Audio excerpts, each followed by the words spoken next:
से रघुनाथ छुड़वाए, हम आप कुछ नहीं कर सकते। तो भगवान कहते हैं कि मुझे माना बड़ा ही सहज है,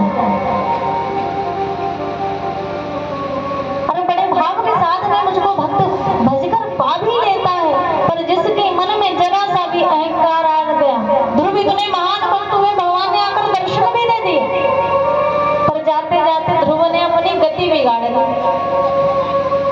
कहते हैं प्रारंभ अच्छा हो अंत अच्छा हो जाता है, पर ध्रुव ने प्रारंभ बड़ा अच्छा किया पर अंत बिगाड़ लिया। किसके कारण? अहंकार के कारण। ध्रुव जी को गति मिली, परिवार वाले सब चले गए वैकुंठ धाम, ध्रुव जी गेटे पर खड़े रह गए। सोचने लगे अरे मैं तो भगवान का भगत हूँ, सबको भेज दूंगा, बाद में जाऊंगा। भगवान का बेटा तेरे मन में अहंकार है, अहंकारी व्यक्ति को दूर से ही मुझे दुर्गंध आती है, तो ऐसा कर गेटे पर खड़ा रहा। आज भी ध्रुव जी ध्रुव तारा बनकर खड़े हैं महाराज। भगवान की कृपा पाते पाते लोग रह जाते हैं, क्यों? अहंकार बस। और जितनी ऊंचाई से आप जाकर पता चले बड़ी ऊंचाई पर आप चढ़ जाओ और नीचे वालों को देख कर ये सोचो और ये भूल जाओ कि हम भी नीचे से ऊपर आए हैं। कुछ लोग ऊपर पहुंच जाते हैं तो नीचे वालों को तो समझते नहीं, मानो कि भगवान है, अहम ब्रह्मास्मि, हमें भाग्य विधाता। तो भगवान कहते हैं तुझको अहंकार आ गया, चल तुझको ऊपर से नीचे पटकता हूं।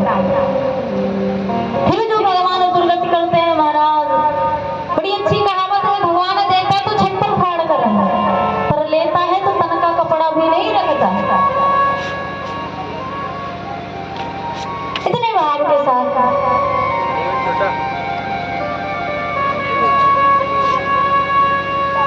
भक्त कहता है कि हे मेरे प्रभु। श्री सूत जी महाराज बैठकर राजा परीक्षित जी कथा श्रवण कर रहे हैं। सूत जी महाराज कथा को गा रहे हैं, कथा की महिमा को सुनाया कि हे राजन अब ध्यान से सुनना।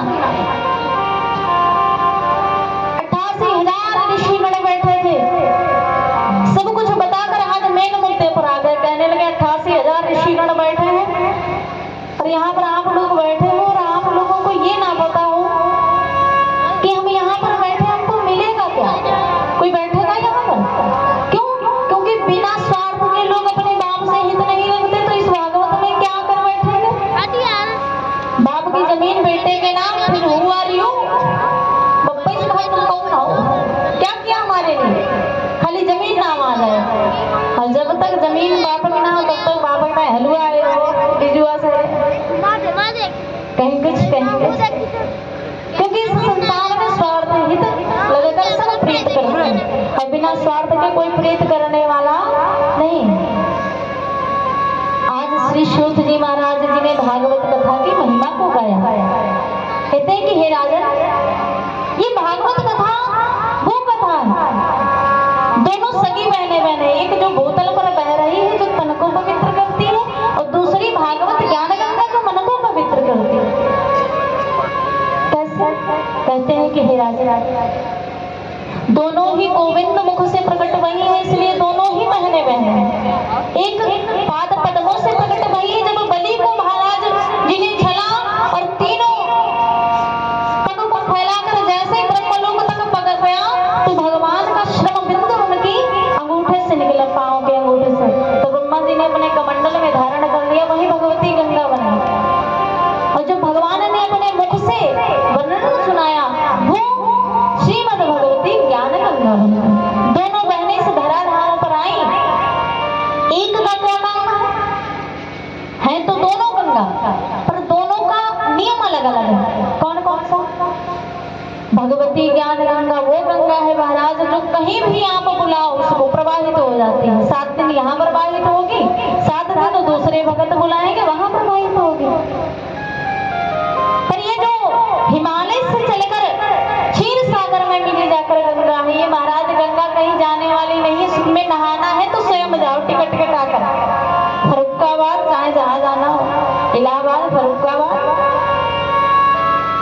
तो पहली तो ये कि भागवत गंगा चाहे जहां प्रकट करो, पर वो गंगा में स्वयं जाना पड़ेगा। और उस गंगा में नहाने का एक दायरा होता है, रस्सा बंधा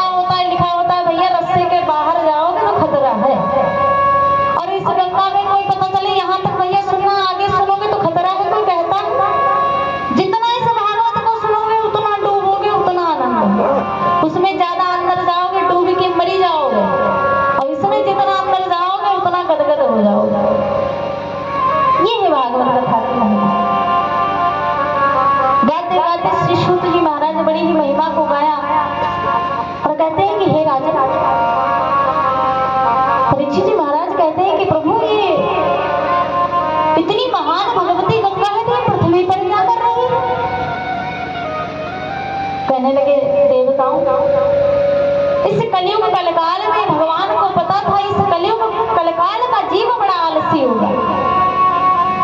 आलस्य सबको मन करता है कि ठंडक में बिस्तर से ना उठे और गर्मी में मन करता है कि एसी के कमरे से ना निकले, तो जीव बड़ा आलसी होगा। इसलिए सत्ययुग द्वापर त्रेतायुग में सब बड़े बड़े भजन संध्या कराने वाले थे। अब आजकल कौन करे रहा, अपने बच्चों के लिए समय नहीं फोन से मिले तब तो दे। तो कहने लगे इस कलयुग का जीव बड़ा ही आलसी होगा, भगवान का कोई भजन वर्षों तक बैठकर नहीं कर पाएगा। इसलिए भगवान ने ये भगवती गंगा को भेजा कि जाओ 7 दिन तक जिसने भी भागवत सुन ली उसका कल्याण हो जाए। श्री शुद्ध जी महाराज सभी ऋषिगणों और राजा परीक्षित जी के साथ गंगा के घाट पर बैठकर नैमिषारण्य का बड़ा ही पावन तीर्थ हमारे उत्तराखंड उत्तर प्रदेश में विराजमान है।